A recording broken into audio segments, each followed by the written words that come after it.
Sa lahat ng mga taga-suporta ko nasa Facebook, nagpapasalamat ako ngayon pa lang sa lahat ng sakripisyo at malasakit na pinakita ninyo para sa akin. Hindi ko kayo nakilala isa-isa dahil busy din tayo.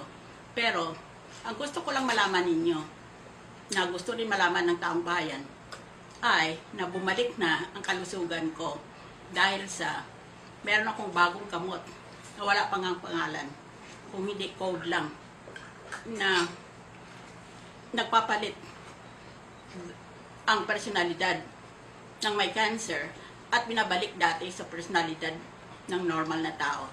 So I'm perfectly normal now, as you can tell just from my voice and from the way I speak, I think.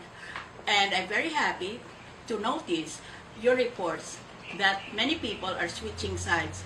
So we all know, itong panahon na ito ay magdesisyon ang mga undecided voters. Crucial, napaka-importante itong naiwan ng mga araw na pwede nating bilangin. Kaya sana magpatuloy lang kayo sa inyong malasakit para sabay